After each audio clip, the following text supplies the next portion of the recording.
আসসালামু আলাইকুম প্রিয় দর্শক, অন্য মঞ্চের আলাপচারিতায় আপনাদের সকলকে স্বাগত জানাচ্ছি। সুপ্রিয় দর্শক শ্রোতা মণ্ডলী, যারা এই মুহূর্তে আমাকে শুনছেন এবং পরবর্তীতে শুনবেন, তাদের সকলকে আমি আমার প্রাণঢাল অভিনন্দন এবং শুভেচ্ছা জানাই আমার কথা শোনার জন্য। আপনারা নিশ্চয়ই হেডলাইন দেখে, থাম্বনেল দেখে আপনারা বুঝতে পারছেন যে আমি কি বিষয়টা বলছি। হয়তো অনেকে চিন্তা করছেন সেনাপ্রধানকে কে এই মহাবীর বিপ্লবী হুমকি দিলেন। শুধু হুমকি নয়, এমন কথাও বলেছেন যে প্রয়োজনে ওনাদেরকে উল্টা লটকানো হবে সেই ব্রিজের উপর। সেনাবাহিনী প্রধান, ডিজিএফআই প্রধান, চিফ প্রসিকিউটর এবং বিচার বিভাগের প্রধান বিচারপতি সহ উপদেষ্টা মণ্ডলী সকলকে একরকম সরাসরি হুমকি দিয়েছেন হচ্ছে যে মেজর হাসান নাসির, সাবেক সেনাবাহিনীর মেজর হাসান নাসির, ওনার ভিডিওটা এই মুহূর্তে ব্যাপক ভাইরাল। আপনারা অনেকে হয়তো দেখেছেন, অনেকে হয়তো শুনছেন, তাই আমি ভিডিওটা দিলাম না। তবে হাসান নাসির, মেজর হাসান নাসির, তিনি হুমকি দিয়েছেন। তো ওনার এই হুমকিটা সম্ভবত গতকাল, কারণ আমি পেয়েছি আজকে ভাই, এই জন্য আমি বলতে পারছি না আসলে কোন দিন কখন হুমকি দিয়েছেন। রাতে পিনাকিতে গ্রেড 3 ইঞ্চিস, 3 ইঞ্চি পিনাকি, উনি রাতের 4:30টায় বাংলাদেশ সময় ঘোষণা দিলেন, সবাই মাঠে নেমে আসেন, যার যা কিছু আছে তাই নিয়ে হাজির হন রাস্তায়। সেনাবাহিনী কু করে ফেলছে,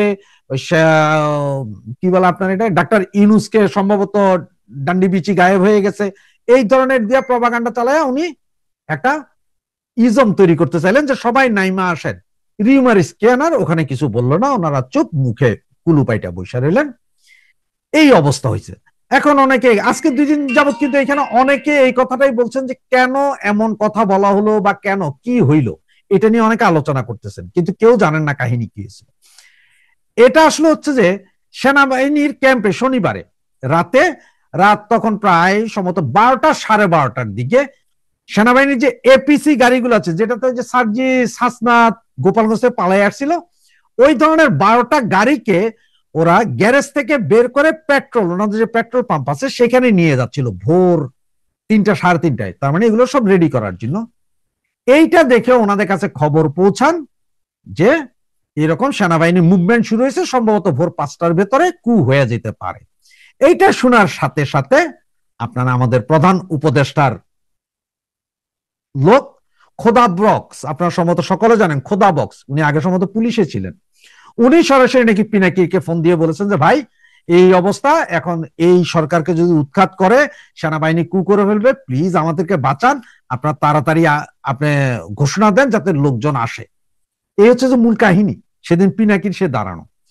তো খোদা বক্স সামান্য এপিসি নড়াতেই সারা সরকারের পেশাব ছিটা গেছে, পায়খানা ছিটা গেছে। আর যদি 2-1টা কামান, যদি জাহাঙ্গীর গেট দিয়ে একটা কামান, সাভার থেকে 2টা কামান যদি এমনি বের হইতো, যে মানে কামান উঠে কিনা নামে কিনা নড়ে কিনা এটা দেখার জন্য, তাহলে তো মনে হয় সব আত্মহত্যা করতে একদম স্ট্যান্ড বাই আত্মহত্যা করে মরে যেত। এই অবস্থায় সেনাপ্রধান ওয়াকারুজ্জামান একের পর এক থাপ্পড় খাচ্ছেন প্রধান উপদেষ্টা মোহাম্মদ ইউনূসের কাছে। বাংলাদেশের সেনাবাহিনীর নামের আগে দেশপ্রেমিক বলে একটি বিশেষণ ব্যবহার চলে আসছে বহু বছর ধরে, কিন্তু গত 15-16 মাস ধরে এই দেশপ্রেমিকদের এবং বিশেষ করে সেনাপ্রধানের দেশপ্রেমের নমুনা দেখে এই বিশেষণটি আর ব্যবহার করা যাবে কিনা ভবিষ্যতে, সেটা নিয়ে বড়সড় প্রশ্ন তোলা যেতেই পারে। কেন সে কথা বলি। বাংলাদেশের সেনাপ্রধান জেনারেল ওয়াকারুজ্জামান 2025 সালের মে মাসে প্রকাশ্যে যে 3টি উচ্চকণ্ঠ দাবি করেছিলেন, সেগুলো হলো ডিসেম্বর 2025-এর মধ্যে নির্বাচন চাই 1 নম্বর, 2 নম্বর নির্বাচিত সরকারি কেবল চট্টগ্রাম বন্দর লিজ বা মানবিক করিডোরের মতো নীতিগত সিদ্ধান্ত নিতে পারে, এবং 3 নম্বর সরকারের এসব ক্ষেত্রে সব সিদ্ধান্তের পূর্ণ তথ্য সামরিক বাহিনীকে জানিয়ে রাখতে হবে। কারণ এই সেনাবাহিনী তো মোহাম্মদ ইউনূসকে এবং নতুন সরকারকে ক্ষমতায় বসিয়েছিল, তাই সেনাবাহিনীকে অন্ধকারে রেখে কোনো সিদ্ধান্ত নেওয়া চলবে না। এই 3টি দাবি বা হুমকির একটিও মোহাম্মদ ইউনূসের অন্তর্বর্তী সরকার মানেনি। তবুও নভেম্বর 2025 পর্যন্ত ওয়াকার নিজের আগের কঠোর ভাষার পুনরাবৃত্তি আর করেননি, কোনো চ্যালেঞ্জ দেননি এবং এপিএম টার্মিনালস, মেডলগ এসে এর সঙ্গে বন্দর চুক্তি সই হয়ে যাওয়া, ডিপি ওয়ার্ল্ড নিয়ে সরকারের ডিসেম্বরে চূড়ান্ত সিদ্ধান্ত করার পরিকল্পনা, এসব নিয়ে প্রকাশ্য প্রতিবাদ বা আপত্তি জানানো তো দূরের কথা, মৌনং সম্মতি লক্ষণং নীতি অনুসরণ করে বিরোধিতা তো দূরের কথা, উল্টে সরকারের সব সিদ্ধান্তে নীরব এবং কখনো কখনো সরব সমর্থন দিয়ে যাচ্ছেন জেনারেল ওয়াকারুজ্জামান। তার বর্তমান অবস্থা দেখে এটা না মেনে উপায় নেই যে হয় তিনি চাপের কাছে মাথা নুইয়েছেন, কিংবা সোজা কথায় ঘুষ খেয়ে চুপ হয়ে গেছেন, কিংবা পুরনো পাপ তাকে তাড়া করে বেড়াচ্ছে, সেই ভয়ে মুখে কুলুপ। কার চাপ, কেন চাপ, কি তার পুরনো পাপ, সে নিয়ে কথা বলবো। তবে তার আগে যে দাবিগুলো নিয়ে তিনি কমাস আগে খুব হুমকি ধমকি দিয়েছেন, সেই দাবিগুলো বর্তমানে কি অবস্থায় আছে একবার দেখে নেওয়া যাক। আমি অনেকদিন ধরেই বলছি, ওয়াকার আসলে দেশের বিবেক নন, তিনি পুরোপুরি যাত্রাপালার বিবেক। তিনি পালার বা নাটকের প্রয়োজনে মাঝে মাঝে বিবেকের ভূমিকায় নামেন, খুব জ্ঞানের কথা বলেন, এর কোনোটাই তার বিশ্বাসের কথা নয়। তিনি শুধু নাট্যকারের স্ক্রিপ্ট অনুসরণ করে মঞ্চে আসেন, ভাষণ দেন, তারপর গ্রিন রুমে গিয়ে ঘুমিয়ে পড়েন। সে ঘুম কুম্ভকর্ণের ঘুম বললেও অত্যুক্তি হবে না। তার এই নীরবতা, ঘুমিয়ে পড়া, হঠাৎ জেগে ওঠা এবং হুমকি ধমকি দিয়ে তারপর চুপ করে থাকার রাজনীতি নিয়ে বাংলাদেশের রাজনৈতিক পর্যবেক্ষক, বুদ্ধিজীবী এবং জনমানসে সেনাবাহিনীর প্রাতিষ্ঠানিক বিশ্বাসযোগ্যতা, যাকে বলা হয় ইনস্টিটিউশনাল ক্রেডিবিলিটি, ও তার ব্যক্তিগত ভাবমূর্তি নিয়ে তীব্র প্রশ্ন উঠেছে সেনাবাহিনীর ভূমিকা কি আসলে সেটা নিয়ে। কি কি দাবি করেছিলেন ওয়াকার এবং কি হয়েছে বাস্তবে, আসুন একটু বিশদে দেখা যাক। 1, ডিসেম্বর 2025-এর মধ্যে নির্বাচন। এটা তিনি কবে বলেছেন? 2025-এর 21শে মে ঢাকা সেনানিবাসে অফিসার্স অ্যাড্রেসে তিনি ওয়াকার জোরালো ভাষায় বলেন, বাংলাদেশের রাজনৈতিক স্থিতিশীলতা দরকার, এটা কেবল নির্বাচিত সরকারই আনতে পারে, কোনো অনির্বাচিত ডিসিশন মেকার নয়। তিনি ডিসেম্বর 2025-এর মধ্যে জাতীয় নির্বাচন অনুষ্ঠানের একটা আলটিমেটাম দেন। তিনি স্পষ্ট করেন, সেনাবাহিনীর স্থিতিশীলতা ফেরাতে ব্যারাক থেকে বেরিয়েছে, কিন্তু নির্বাচিত সরকার আসার পরেই আবার ফিরে যাবে ব্যারাকে। এই দাবির বর্তমান বাস্তবতাটা কি? অন্তর্বর্তী সরকার এখনো এই আজকে 24শে নভেম্বর, এই 25শে নভেম্বর, আজকের দিনেও মোহাম্মদ ইউনূস বারবার কোনো নির্বাচনের সুনির্দিষ্ট তারিখ তার সরকার কিংবা নির্বাচন কমিশন ঘোষণা করেনি। মোহাম্মদ ইউনূস বারবার টাইম লাইন ডিসেম্বর 2025 থেকে জুন 2026 পর্যন্ত বাড়াচ্ছেন। কখনো বলছেন দেশের অনেকেই নাকি চাইছে আরো 50 বছর এই শাসন থাক।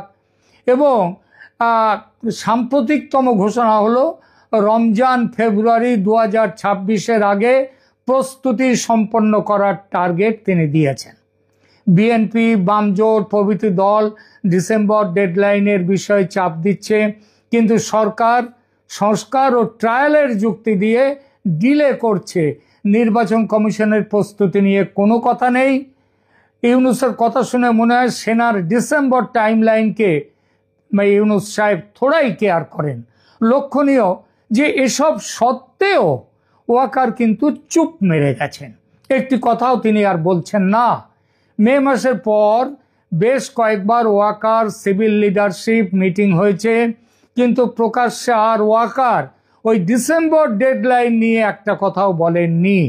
বরং মের শেষ সপ্তাহে সামরিক নেতৃত্ব একটি প্রেস ব্রিফিংয়ে বলেছে সেনাবাহিনী ও সরকার একসাথে কাজ করছে, কোনো দ্বন্দ্ব নেই।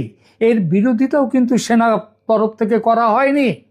নভেম্বরে ইউনূস সরকার ও 3 বাহিনী প্রধানের সাক্ষাৎ হয়, একসাথে তারা বৈঠক করেন, যেখানে ইউনূস নির্বাচনের নিরাপত্তায় সামরিক সহায়তা চান এবং ওয়াকার আশ্বাস দেন যে সেই সহায়তা দেওয়া হবে।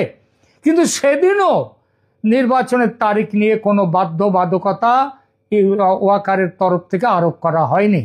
নির্বাচন যদি ফেব্রুয়ারির পরেও আরো পিছিয়ে যায় তাতেও যে তার আপত্তি নেই সেটাও বোঝা যাচ্ছে। এমনকি আল জাজিরার সাংবাদিককে ওই যে বললাম না যে কথাটা, ইউনূস যখন বলেন দেশের অনেকেই চান তার সরকার আরো 50 বছর থাকুক দেশে, এর বিরুদ্ধে অন্তত মজা করেও ওয়াকার একটি কথা বলেননি। তিনি বলতে পারতেন 50 বছর কি তিনি আর বাঁচবেন, যে 50 বছরের কথাটা বললেন এটা মজা করেও বলতে পারতেন, কিন্তু সেটাও বলেননি। সেনাপ্রধানের দেওয়া ডিসেম্বরের মেয়াদ শেষ হতে চলল, এখনো নির্বাচনের তারিখ ঘোষণা হয়নি, অর্থাৎ ওয়াকারের ডিসেম্বর ডেডলাইন একেবারে নিশ্চিতভাবেই ব্যর্থ হতে চলেছে। কিন্তু দেশপ্রেমিক ওয়াকার ও তার বাহিনী এখন ইউনূসের সুবোধ বালক। 2 নম্বর আসি মানবিক করিডর নিয়ে। মে 2025-এ কোনো ব্লাডি করিডর দেয়া হবে না বলে একেবারে যাকে বলে বিশাল হুমকি দিলেন। তারপরও সরকার এ বিষয়ে প্রক্রিয়া কিন্তু চালিয়ে যাচ্ছে। 21শে মে 2025-এর অফিসার্স অ্যাড্রেসে ওয়াকার অত্যন্ত কঠোর ভাষায় বলেন, নো ব্লাডি করিডর বিজনেস। অর্থাৎ আমেরিকার দখলদারির প্ল্যান অনুযায়ী জাতিসংঘ প্রস্তাবিত মিয়ানমারের রাখাইনে মানবিক করিডর বাংলাদেশের ভেতর দিয়ে তৈরির প্রস্তাব বাংলাদেশের সার্বভৌমত্বের হুমকি, এবং শুধু নির্বাচিত সরকারই এমন সিদ্ধান্ত নিতে পারে, অন্তর্বর্তী সরকার নয়। একথা ওয়াকার বলেছিলেন। ওয়াকার বলেছিলেন সেনাবাহিনী এমন কিছু হতে দেবে না যা দেশের সার্বভৌমত্ব ও স্থিতিশীলতা ক্ষতিগ্রস্ত করে। কিন্তু সরকার কি করছে? অন্তর্বর্তী সরকারের national security adviser Khalilur Rahman এবং foreign affairs adviser Touhid Hossain প্রথমে করিডর নিয়ে জাতিসংঘের সাথে আলোচনায় রাজি ছিলেন। ওয়াকারের প্রকাশ্য বিরোধিতার পর সরকার করিডরের ন্যারেটিভ পাল্টে বলে এটা তো করিডর নয়, এটা হিউম্যানিটেরিয়ান চ্যানেল, অর্থাৎ এইটা মানুষকে সাহায্য করার জন্য একটা রাস্তা। এই ধরনের শব্দ পরিবর্তন, যেটাকে বলে সিমেন্টিক জাগলারি, তাতে কোনো নতুন অর্থ আসে না, প্ল্যান একই থাকে, ফন্দিটা একই থাকে। বর্তমান পরিস্থিতি করিডরের কি? এই নভেম্বরে করিডর প্রজেক্ট বাস্তবায়িত হয়নি, তবে মার্কিন সেনা এসে ঘাঁটি গেড়েছে, যেটা তাদের পরিকল্পনা ছিল। আমেরিকা বা জাতিসংঘ বা বাংলাদেশ সরকার এই প্রস্তাব পুরোপুরি প্রত্যাহার করেছে এমন ঘোষণাও নেই। বিষয়টি একরকম ঝুলে আছে। তবে তলে তলে কাজ যে চলছে সেটা চুক্তির আগেই আমেরিকান সেনার উপস্থিতি বুঝিয়ে দেয়। সেনা নেতৃত্ব পরে কোনো প্রকাশ্য আপডেট দেয়নি, তবে বিষয়টা চোখের আড়ালে সেরে নিতে ওয়াকারের চাপে সরকার কিছুটা পিছু হটেছে এমন একটা ধারণা দেশময় ছড়িয়ে দেয়া হয়েছে, যা আদৌ সত্যি নয়। বরং এই ব্যাপারে সত্যি হলো যে বাংলাদেশে অজ্ঞাত পরিচয় আততায়ীর হাতে, কেউ বলেন এটা কেজিবির লোক, কেউ বলেন ভারতের রয়েল লোক, তো যেই করুক না কেন খুনগুলো, এই অজ্ঞাত পরিচয় আততায়ীর হাতে একের পর এক মার্কিন নাগরিকের সন্দেহজনকভাবে নিহত হওয়ার ঘটনা এই প্রক্রিয়াকে আপাতভাবে কিছুটা থমকে দিয়েছে মাত্র, তার বেশি নয়। আসুন চট্টগ্রাম 3 নম্বরের চট্টগ্রাম বন্দর বিদেশি অপারেটরদের হাতে দেওয়ার প্রসঙ্গটি। মে 2025 ওই একই মিটিংয়ে ওয়াকার বলেছিলেন একমাত্র নির্বাচিত সরকারই পারে এই ব্যাপারে সিদ্ধান্ত নিতে। ওয়াকারের দাবি, মে 2025-এ ওয়াকার যে বলেছিলেন যে বন্দর অন্যান্য নীতিগত সিদ্ধান্ত একটি নির্বাচিত সরকার নেবে, অন্তর্বর্তী সরকার নয়। তিনি স্পষ্ট করে বলেন চট্টগ্রাম বন্দর টার্মিনাল ডিপি ওয়ার্ল্ড বা অন্য বিদেশি কোম্পানিকে দেওয়ার মতো দীর্ঘমেয়াদী সিদ্ধান্ত জাতীয় নিরাপত্তার সাথে জড়িত, তাই এটা রাজনৈতিক সম্মতি ও নির্বাচিত নেতৃত্বের মাধ্যমে হওয়া উচিত। কিন্তু নভেম্বর 2025-এ বন্দর চুক্তি নিয়ে বেশ কিছু সই হয়ে গেছে চুক্তি। 17 নভেম্বর 2025-এ এপিএম টার্মিনালসের সঙ্গে লালদিয়া টার্মিনালের 30 এবং 15 বছরের কনসেশন চুক্তি সই হয়ে গেছে। মেডলগ এসে তার সঙ্গে পানগাঁও টার্মিনালের 22 বছরের চুক্তি সই হয়ে গেছে। ডিসেম্বরে এনসিটিকে ডিপি ওয়ার্ল্ডের কাছে দেওয়ার প্রক্রিয়া চূড়ান্ত করার লক্ষ্য ঘোষিত। এসব চুক্তি সই হয় হাজার হাজার বন্দর শ্রমিকের ধর্মঘট, রাজনৈতিক দলগুলোর প্রতিবাদ, এবং এইখানে একটা কথা বলতেই হয় যে এই দলগুলোর মধ্যে কে যে আসলে প্রতিবাদ করছে আর কে প্রতিবাদের নামে খেলা করছে সেগুলো আবার একটু দেখার মতো। এবং হাইকোর্টে রিট ফাইল হয়ে গেছে এর বিরুদ্ধে। মূলত নৌ পরিবহন ডিপার্টমেন্টের যিনি সচিব ও সরকারি কর্তৃপক্ষ এই চুক্তিকে অর্থনৈতিক জরুরি প্রয়োজন ও গভর্নমেন্ট টু গভর্নমেন্ট বা G2G ও পিপিপি যুক্তি দিয়ে পুশ করে দিচ্ছে। ওয়াকারের প্রতিক্রিয়াটা কি?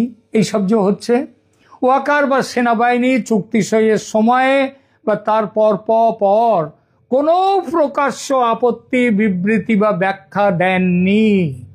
আসলে ওয়াকার এবং তার দেশপ্রেমিক বাহিনী তারা ঘুমিয়ে পড়েননি, ঘুমানোর ভান করছেন। আবার সেটাও নয়, দেখুন 20 নভেম্বর ওয়াকার সাহেব ইউনুস সাহেবের সাথে সাক্ষাৎ করলেন। সেখানে ইউনুসকে সেনাবাহিনী পদক দেয়া হলো এবং নির্বাচনের নিরাপত্তায় সেনাবাহিনীর সহায়তা নিয়ে আলোচনা হলো। বন্দর চুক্তি নিয়ে কিন্তু কোনো প্রকাশ্য দ্বিমত বা সতর্কবার্তা ওয়াকার এবং তার সঙ্গে আরো 2 জেনারেল তারা দিলেন না। কেন ওয়াকার এবং তার দলবল নীরব থাকলেন? দেখুন, ইউনুস সরকার ও মার্কিন চাপের সমীকরণ একটা আছে। কিছু বিশ্লেষক বলছেন মে মাসে ওয়াকারের কঠোর বক্তব্য আসলে মার্কিন যুক্তরাষ্ট্রের ইন্দো প্যাসিফিক কৌশল ও রাখাইন করিডর পুশের প্রতি সেনাবাহিনীর অস্বস্তি তার প্রকাশ ছিল। অস্বস্তিটা হচ্ছে দর কষাকষির জন্য একটি মত তিনি ছেড়ে দিয়েছিলেন। পরবর্তীতে বোঝাপড়া হয়ে যায়, মার্কিন চাপ আসে এবং ওই যে বললাম ঘুষ, তার সব ঠিকঠাক হয়ে যায়। জাতিসংঘ এবং তারপরে কি হলো, এই যে জাতিসংঘ থেকে যদি বাংলাদেশ সেনাবাহিনীকে ফিরিয়ে দেয় তাহলে কি হবে না হবে এইসব ভয়টয় এবং কিছুটা আন্ডার দ্য টেবিল হাত চালাচালি হয়েছে, সেইটা ওয়াকারকে পিছু হটতে বাধ্য করলো। UN high commissioner for human রাইটসের মন্তব্য নিয়ে যে আলোচনা হয়েছে তাতে ধারণা করা হচ্ছে আন্তর্জাতিক চাপ বাংলাদেশ সেনাবাহিনীকে মুখে কুলু পাড়তে বাধ্য করেছে। এর সঙ্গে যোগ করুন শেখ হাসিনার পতনে সেনার বিপুল অবদানে যে ঘুষের খেলা চলেছিল ডিপ স্টেট থেকে, মানে ঘুরিয়ে আমেরিকা থেকে, এবং নতুন সরকার আসার পর অনেকটা তড়িঘড়ি করে ওয়াকারুজ্জামান যে আমেরিকা ছুটেছিলেন, কানাডাতেও গিয়েছিলেন, সেটাই ঘুষের টাকা কোথায় কিভাবে রাখবেন তার গতি করতে। ইউনুস যে এসব জানেন না তা নয়, তিনি ওয়াকারের আগা পাশতলা সব জানেন, আবার ওয়াকারও ইউনুসের আগা পাশতলা সব জানে। ফলে তাদের দুজনের দাম্পত্য জীবন হচ্ছে ম্যারেজ অফ কনভেনিয়েন্স, চোরে চোরে মাস্তুতো ভাই, ঝগড়াঝাটি পাবলিককে বোকা বানাবার জন্যে। ওয়াকার তাই মার্কিন এবং পশ্চিমাদের সাথে সরাসরি সংঘর্ষে আর যেতে চাইছেন না, যাবেনও না, ব্যবস্থা হয়ে গেছে। এইবার দেখুন, এছাড়াও আর একটা কারণও আছে। অভ্যন্তরীণ সামরিক বিভাজন ও ইউনিটি রক্ষার জন্য বেশ কিছু রিপোর্ট ইঙ্গিত করছে, এবং আমরা সবাই জানি যে বাংলাদেশ সেনাবাহিনীর ভেতরে 3টে প্রধান ক্যাম্প আছে, সংস্কারপন্থী, ইসলামপন্থী এবং মুক্তিযুদ্ধপন্থী, সেকুলারপন্থী। ওয়াকার এই সবার সাথেই একটা মোটামুটি যোগাযোগ রেখে দেন, কিন্তু মূলত তিনি তো জামাতের, তার একটা পুরনো জামাতি অতীত আছে এবং জুলাই আন্দোলনে গুলি চালিয়ে মানুষ মারার অভিযোগ তার বিরুদ্ধে উঠতে পারে এমন একটি ধারণা ছড়িয়ে পড়ায় তিনি আর সরকারি সিদ্ধান্ত বা জামাতি সিদ্ধান্তের বিরোধিতা করতে সাহস পাচ্ছেন না, মুখে কুলুপের এটাও একটা কারণ। এরপরে আর একটা জিনিস আছে, পাকিস্তান থেকে জেনারেল সাইর শামসাদ মির্জা সমেত ঝাঁকে ঝাঁকে আইএসআই কর্তাদের বাংলাদেশ সফর এবং ওয়াকার সমেত সামরিক নেতৃত্বের সাথে তাদের মিটিং হওয়া নিয়ে ধারণা করা হচ্ছে বাংলাদেশ সেনাবাহিনীকে পাকিস্তান চীন অ্যাক্সিসের অক্ষের দিকে নিয়ে যাওয়ার চেষ্টা চলছে। এমন একটি পরিবেশে ওয়াকার ইউনুস আবার পশ্চিমাদের সঙ্গে খুব ঘনিষ্ঠ, সুতরাং ইউনুসের বিরুদ্ধে অতিরিক্ত কঠোর পদক্ষেপ নিলে বিকল্প অন্য জায়গা থেকে সহায়তা পাবেন না, চীন পাকিস্তান থেকেও পাবেন না, ওই আমেরিকা ওদের কাছ থেকেও পাবেন না, সুতরাং নীরব থাকার তার পছন্দ এটা। এছাড়া একটা ব্যক্তিগত স্বার্থ আছে। ওয়াকার উজ্জামানের অবসর হচ্ছে সেপ্টেম্বর 2025-এর শেষ বা তার কাছাকাছি, কিন্তু রিপোর্ট অনুযায়ী ইউনুসের সাথে ডিল হয়ে গেছে এবং তার জন্য তার মেয়াদ বাড়ানো হচ্ছে কিংবা হয়েছেও হয়তো ইতিমধ্যে। অবসরের পর তার ইমিউনিটি শেষ হবে এবং তখন তার ওপর 2024 সালের আগস্ট গণ আন্দোলনের সেনাবাহিনীর ভূমিকা নিয়ে পলিটিক্যাল ট্রায়াল বা দেশীয় আন্তর্জাতিক তদন্তের ঝুঁকি আছে। তাই ওয়াকার ইউনুসের সঙ্গে সিভিল মিলিটারি কোঅপারেশন বজায় রেখে তার নিজের ভবিষ্যৎ সুরক্ষা নিশ্চিত করতে চাইছেন। এই ব্যাখ্যা বেশ কিছু রিপোর্টে এসছে। এছাড়া সেনাবাহিনীর প্রতিষ্ঠা কি? আচ্ছা, সেনাবাহিনীর ওই যে দেশপ্রেমিক দিয়ে কথা শুরু করেছিলাম, সেই দেশপ্রেমিকের রেপুটেশনে কি ক্ষতিগ্রস্ত হয়েছে? দেখুন, মে 2025-এ ওয়াকারের ওই ব্লাডি করিডর এবং নির্বাচিত সরকারি বন্দর ঠিক করবে এইসব বক্তব্য বাংলাদেশের জনমানসে সেনাবাহিনীকে সম্পর্কে একটা উঁচু আশা জাগিয়েছিল। কিন্তু নভেম্বরে যখন বন্দর চুক্তি সই হয়ে গেল, নির্বাচনের তারিখ এখনো অনিশ্চিত এবং ওয়াকারের প্রকাশ্যে কোনো প্রতিক্রিয়া নেই, তখন বিপুল সংখ্যক মানুষ বলতে শুরু করেছে ওয়াকারের কাছে আর প্রত্যাশার কিছু নেই। বাম গণতান্ত্রিক জোট, বিএনপি, বন্দর ব্যবহারকারী শ্রমিক সংগঠন সবাই সেনাবাহিনীর এই যে পেছনে সরে যাওয়া বা ডাবল স্ট্যান্ডার্ড, সেটা নিয়ে সমালোচনা করছে তীব্রভাবে। বিশ্লেষক ও মিডিয়ার দৃষ্টিতে জেনারেল ওয়াকারকে কি বলা হচ্ছে? bdmilitary.com একটি অনলাইন পোর্টাল, তারা বলেছে, তাদের একটি লেখায় বলছে, general Waker retreats, doctor Yunus consolidates support. এটা ইঙ্গিত করে, মানে ওয়াকার পিছিয়ে এলেন এবং ইউনুস তার ক্ষমতা আরো শক্তিশালী করলেন। এটি ইঙ্গিত করে মেয়ের শক্তিশালী বক্তব্যের পর ওয়াকার কার্যত বেশ কয়েক মাইল পিছু হেঁটে চলে এসেছেন এবং ইউনুস ক্ষমতার কেন্দ্রে থেকে যাচ্ছেন। কিছু বিশ্লেষণ এমনও বলছে ওয়াকার এরশাদের পথ অনুসরণ করছে, অর্থাৎ সেনাপ্রধান হয়ে প্রথমে রিফর্ম ও ট্রানজিশনের কথা বলা, কিন্তু আসলে নিজের ক্ষমতা সুরক্ষিত করা এবং তার জন্য সিভিল নেতৃত্বের সঙ্গে আপোষ করা, যেটা এরশাদও করেছিলেন। এবং তৃতীয় যে কাহিনীটা আসছে সেটা হচ্ছে সেনাবাহিনী এখন ইউনুসের হাতের পুতুল হয়ে গেছে। রাজনৈতিক মহলের একাংশ বলছে ওয়াকারের নীরবতা প্রমাণ করে যে সেনাবাহিনী আসলে অন্তর্বর্তী সরকারের অধীনে কাজ করছে, স্বাধীনভাবে সার্বভৌমত্ব রক্ষার ভূমিকা নিতে ব্যর্থ হচ্ছে। এতে প্রশ্ন উঠছে, সেনাবাহিনীকে স্বায়ত্তশাসন হারিয়ে ফেলছে, প্রাতিষ্ঠানিক এবং রাজনৈতিক নেতৃত্বের হাতিয়ারে পরিণত হয়েছে। এইসব কথাগুলো এগুলো আসছে, এগুলো উঠছে। তাহলে শেষ পর্যন্ত কি দাঁড়ালো? বাংলাদেশের গর্বের দেশপ্রেমিক সেনাবাহিনী আসলে বর্তমানে দেশদ্রোহী সেনাবাহিনী এবং সেই সেনাবাহিনীর প্রধান হিসেবে জেনারেল ওয়াকার উজ্জামান ইতিহাসে পরিচিত হবেন বাংলার নয়া বীর জাফর হিসেবে। কমনওয়েলথ মহাসচিব শার্লি বচওয়েল তিনি বাংলাদেশ ট্যুরে এসেছিলেন এবং ট্যুরের সময়টা একদম ঝিমঝাম কাটিয়ে গেছেন। যাওয়ার পর একটা ঝড় যে তুলবে এটা বোধহয় ডক্টর ইউনূস সরকার আগে থেকে কিছুটা টের পেয়েছিলেন। ফলে শার্লি বচওয়েল বাংলাদেশ ট্যুরের সময়টায় প্রথম 2 দিন এই সরকারের কোনো উচ্চবাচ্য নেই, তেমন কোনো আলাপ নেই, কোনো পত্রপত্রিকায় তেমন কোনো নিউজ নেই। 2 দিন ঝিমঝাম তিনি কাটিয়ে গেছেন। তারপর শেষ মুহূর্তে এসে তিনি যখন ডক্টর মোহাম্মদ ইউনূসের সঙ্গে দেখা করছেন, নির্বাচন কমিশনের সঙ্গে দেখা করছেন এবং বিএনপি, জামাত ইসলামী, এনসিপি এই রাজনৈতিক দলগুলোর সঙ্গে দেখা করছেন, তখন আর লুকিয়ে রাখার তেমন কোনো বিষয় ছিল না। আচ্ছা, কমনওয়েলথ নিয়ে প্রথমে আপনাদেরকে বলে নিই, কারণ আপনাদের একটু জেনে থাকা দরকার যে কমনওয়েলথ 56টি দেশ নিয়ে কমনওয়েলথভুক্ত দেশ বলা হয় 56টিকে, এবং এই 56টি দেশের মধ্যে বেশ কিছু গুরুত্বপূর্ণ দেশ রয়েছে, এবং তার মধ্যে ধরেন যে Bangladesh, Bharat, Canada, Australia, Nigeria, Papua New Guinea, Togo, এই দেশগুলো ছাড়াও আরো বেশ গুরুত্বপূর্ণ দেশগুলো রয়েছে।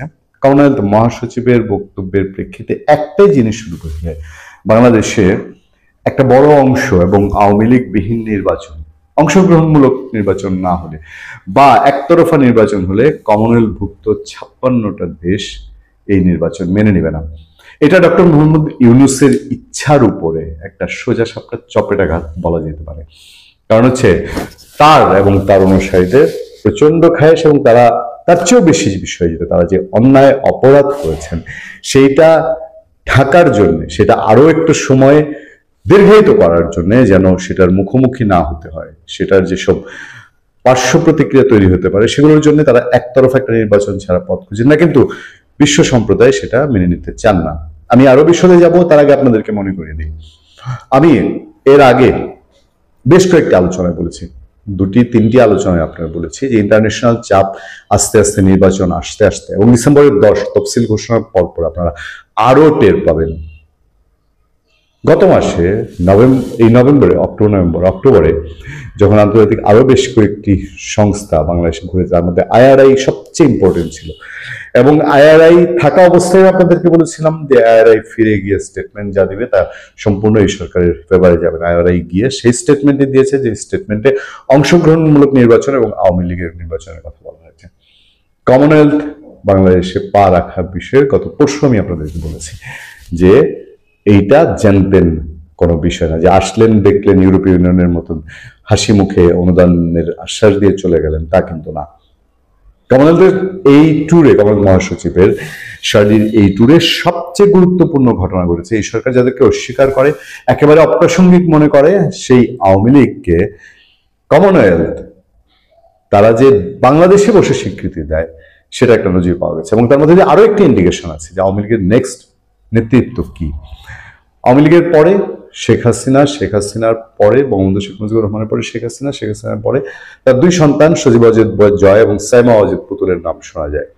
কমনওয়েলথ কথা বলেছে ডিরেক্টলি শেখ হাসিনাও না, তার পুত্র সজীব ওয়াজেদ জয়ের সঙ্গে ভার্চুয়ালি সেই বৈঠক হয়েছে সরাসরি শার্লির সঙ্গে। কমনওয়েলথ বাংলাদেশে আরো 4টি রাজনৈতিক দলের মধ্যে জাতীয় পার্টির 2টি অংশ, আনিসুল ইসলাম মাহমুদের নেতৃত্বাধীন অংশ এবং মূল জাতীয় পার্টি বলে যেটি পরিচিত জিএম কাদেরের জাতীয় পার্টি, সেই জাতীয় পার্টি বিএনপি এবং এনসিপির সঙ্গে মিটিং করেছে। এর বাইরে তারা প্রয়োজন মনে করেছে আওয়ামী লীগের সঙ্গে কথা বলার, এবং আওয়ামী লীগ হিসাবে তারা সজীব ওয়াজেদ জয়, তিনি আওয়ামী লীগের বড় কোনো পদ পদবিতে না থাকলেও বাংলাদেশে ওই যে পরিবারতান্ত্রিক রাজনীতির যে পরম্পরা, সেই পরম্পরায় সজীব ওয়াজেদ জয়ের সঙ্গে কথা বলাটা নিশ্চয়ই ইন্টারন্যাশনালি খুব সিগনিফিকেন্ট।